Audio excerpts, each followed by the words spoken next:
Bloggy Friends Show.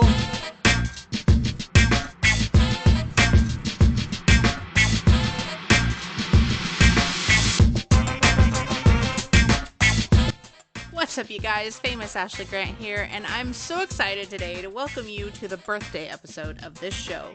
Yep, my Bloggy Friends Show is officially a year old today! Woo! Yeah! And of course, I had to release this episode on April 1st because that's when this crazy thing started, is April Fool's Day. This is also the 10th episode of the show.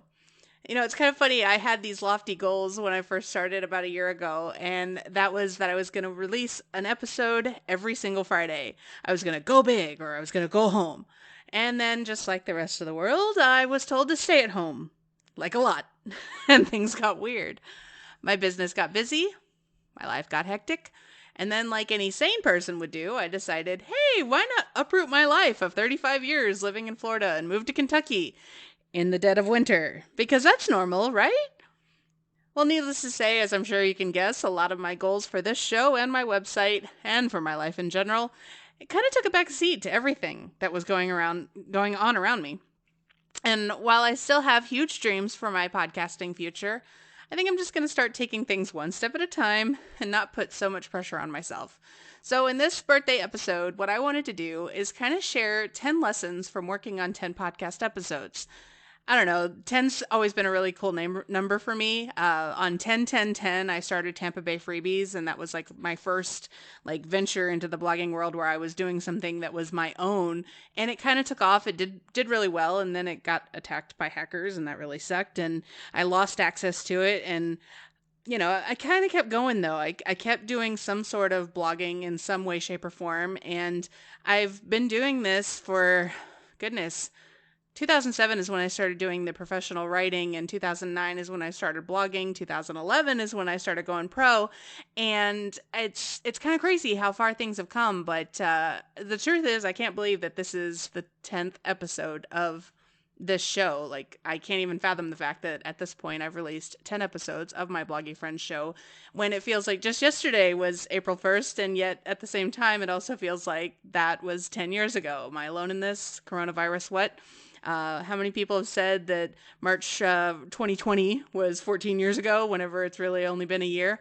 It's insane. But yeah, so the crazy thing is that I have wanted to do this show, or some form of the Bloggy Show, for years. I've been talking about it since I bought the domain in October 2016, and I've been talking about that idea even longer than that. In fact, when I was working on an article for GoDaddy, I just kind of said the phrase Bloggy Friends after I went to my very first blogging conference at BlogHer Chicago, and I was like, oh my goodness, I want more Bloggy Friends, and I kind of kept saying that I wanted more Bloggy Friends, and so I bought the domain, and then it sat dormant for a long time, and then even whenever I did start posting to it, I didn't even keep up with it regularly because, I don't know, life happens.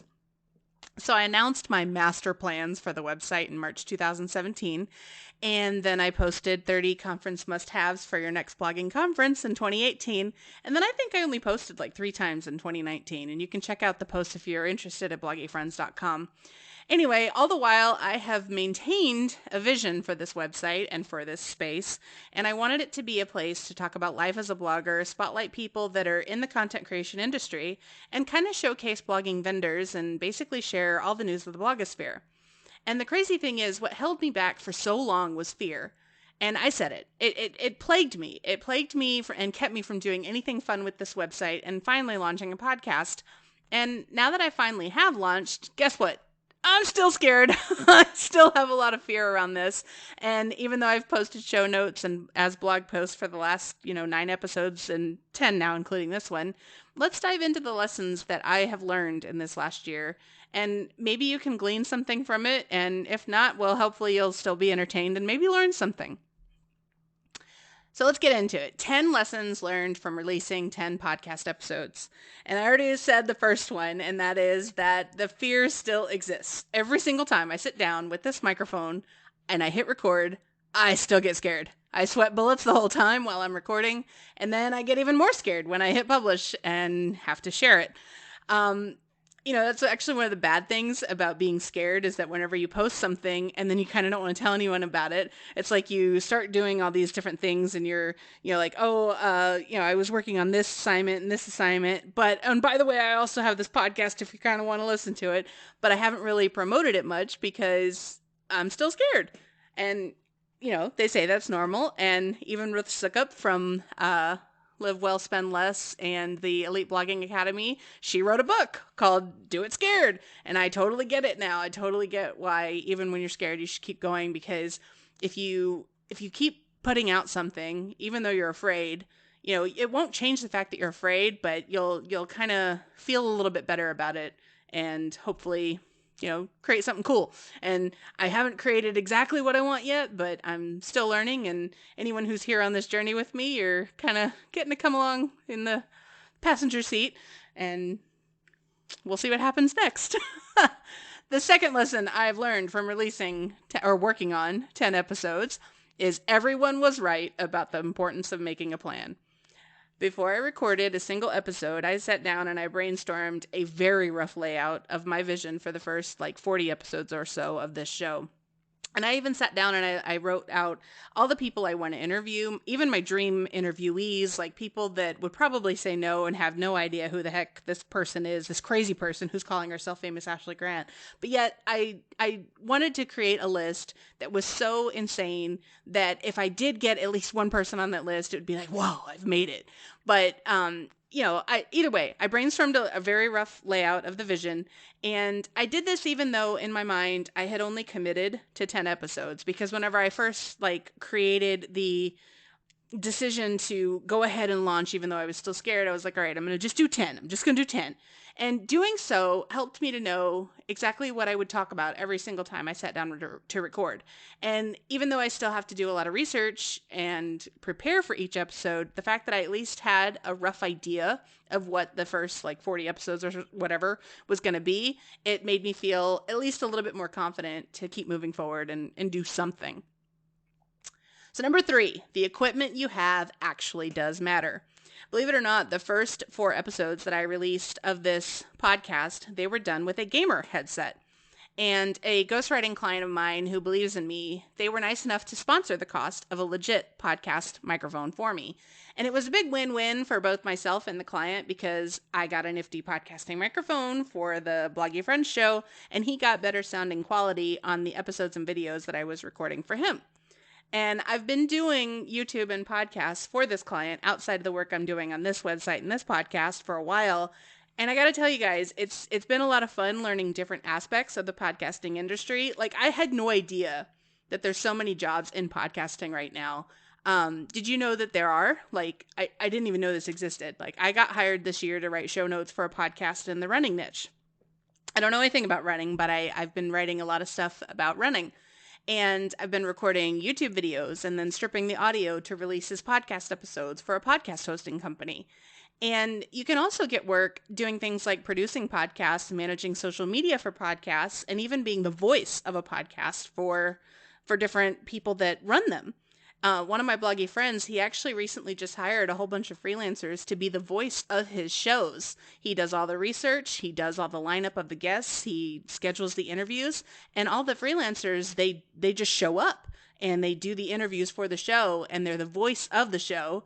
And then another freelancer takes all that audio, they edit it, they add in the intro, the outro, and voila, they have an instant podcast. It's kind of crazy just how much, just in this last year, that the podcasting community has grown. It seems like it just keeps blowing up. And it's kind of funny because I remember back when blogging was still kind of new and people started talking about the different jobs that you could get with blogging. And it was like, what? It's just a person sitting at their computer writing out their ideas.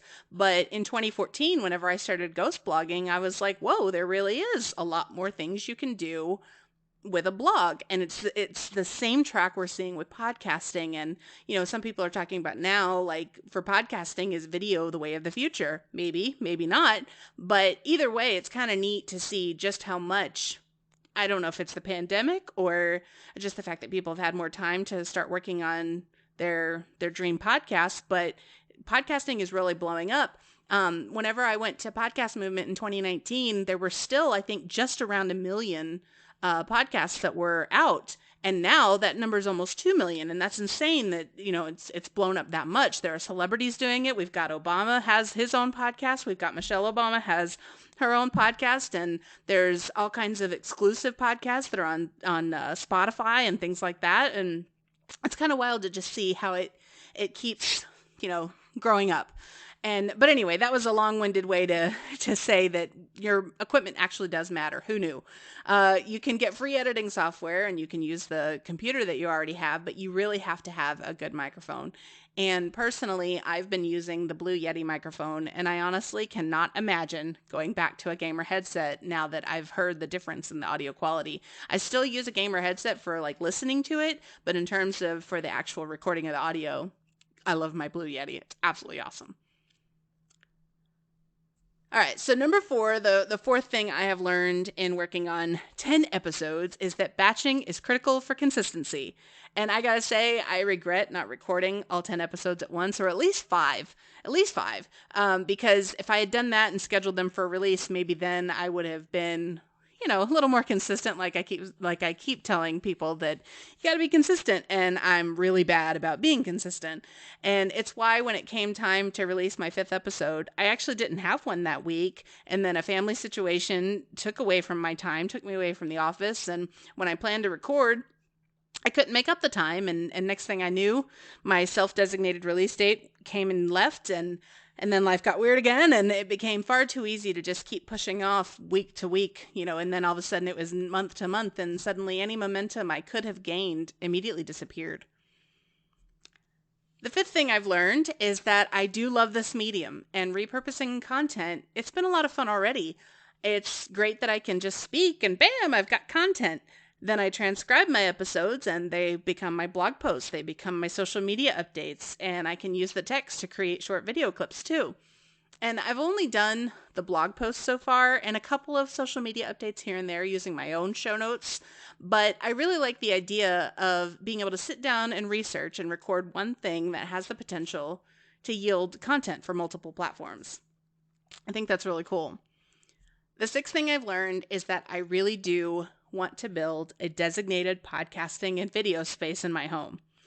I will say this. I am sitting here right now at my kitchen table in my dining room, and what I really want is an actual studio. I think that'd be really neat to have. And although I've released a handful of my 1-image videos of my podcast, I want to actually film myself on video for YouTube. I think that'd be a lot of fun to create different types of videos that are related to blogging and the platform. And I've learned a lot over this past year, and I know I have a better chance of getting more viewers on my episodes if they're visual and audio instead of just audio. And while it's clear that YouTube is a visual platform, many people have convinced me that 1-image videos were all I needed to repurpose my content from as a podcast on YouTube. And I see now that I would much prefer to have my face on camera so the audience can see me and hear me. And I confess, this makes me go back to lesson number 1, that the fear is there, and I confess this has me so nervous, but I feel like it'll be better for the ultimate goals of my show, and my website. Number 7, podcasting is a lot of work. Yet another thing people were right about. They kept telling me podcasting is not something you just do on a whim. It's another big reason I kept putting off recording new episodes. Scheduling out several hours to write out what I want to say, record, and then edit, and then post. It's just like blogging. It's a lot of time and it's a lot of energy, and it all, goes into something that you may or may not get paid for. And I'm working a lot more with my husband now in my business, and we're discussing plans for things like, outsourcing and batching and coming up with better systems and processes. But for now, like I said earlier, we're taking things one step at a time. Number 8. I want to monetize my efforts. All right, this goes back to lesson number 7. This is a lot of work, and I don't know about you, but if I'm going to put a lot of effort into something, I don't want it to just be a hobby unless I'm, crafting. I love crafting, and I don't want to necessarily monetize that, but something like this that's supposed to be part of my business, I want to figure out how I can make this into something that's a successful venture that I can keep doing and keep working on, but actually monetize it. I'm not quite sure what I mean by this yet. Like, I don't know how I would monetize it, but in order for it to make sense to keep producing episodes, I've got to find some sort of a monetization plan to put in place. I'm journaling and I'm dreaming and planning what the best steps for me will be to take, but who knows? I might just I might just pull all the current content down at some point and start all over again. I'm not really sure what I'm going to do, but I know that I need to make a certain amount of money in my business for podcasting to make sense in my overall plans. In fact, I know several of my bloggy friends have completely stopped podcasting for that very reason. They couldn't figure out how to make it make sense in terms of ROI in their businesses, so they stopped. Other people are doubling down on podcasting simply because they're figuring out how to use it to make more money. One of my bloggy friends, he's doing something that I think is pretty brilliant. He's using every podcast he produces as his means to find new clients. So what he'll do is he only interviews CEOs. Like, that's his big shtick, is he interviews CEOs. So he goes and he finds a way to get in touch with the CEOs of all these big companies that he wants to work with. And by coming to them with a, "Can I interview you?" instead of a cold pitch, it gives him a foot in the door to possibly get another client out of it, which I think is kind of cool. And this could just mean turning this podcast into an experimental research lab for coming up with better blog content. Or it could be a lead generator for my own day job as a ghost blogger. I figure at this point anything's possible. I'm not rolling anything out, but I'm just going to try to figure out how I can monetize my podcasting journey as I go along. Number 9, I'm glad I committed to 10, so I would just launch already. So the fear held me back for years. I've said that a couple times now. And committing to just 10 episodes felt a lot less scary than saying, "Oh, I'm going to be a lifelong podcaster." In my mind, I thought of it as an experiment, and it calmed the fears just enough to get started. And I accepted that I might hate the first 10 episodes, and that if they sucked, I could just move on knowing it was simply an experiment. So what I would encourage you to do is, if you're thinking about starting your own podcast, commit to a small number. Like, one of the things that I would recommend is, if you're going to go with a podcast host that's free, or at least free for your first episode, just commit to one. Just try one. Now, that's not to say that you should go out and buy a bunch of equipment if you're only going to release one episode, but just give it a try and see what you think about it. And if you like it, keep going. And if not, well, it only costs you a little bit of time. Number 10, and the most important crazy lesson that I have learned in working on these 10 episodes, is I've got a lot more work to do. To make my visions for my business and my life a reality, I've got a lot more work cut out for myself. And like I said, I'm journaling, I'm dreaming about the future, and trying to figure out where I want to go from here. So I'm publicly committing to 10 more episodes right now, because if I don't do it, I won't do it. So, though I've not moved as fast as I want to, I can see the potential here for something great. And you know those moments where you kind of feel like you've been working towards something? I'm in that space right now, and I'm not sure. I'm really not sure where all this is taking me, but I'm hopeful and I'm excited for the future, wherever it's going. So there you have it.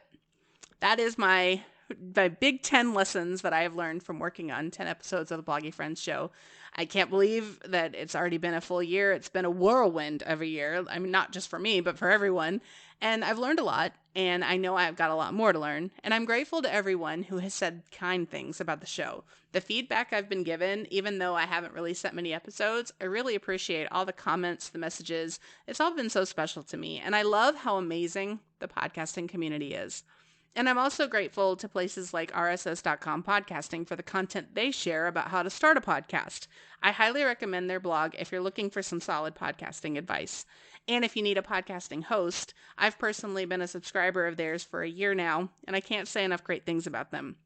And they're one of the people that you can actually start your podcast for free.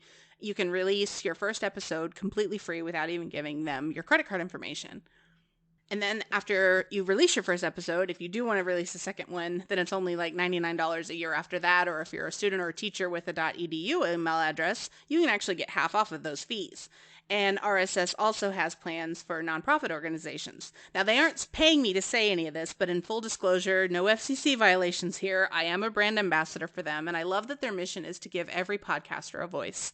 And I love working with them, and I think they're the best option for anyone who's thinking about starting a podcast.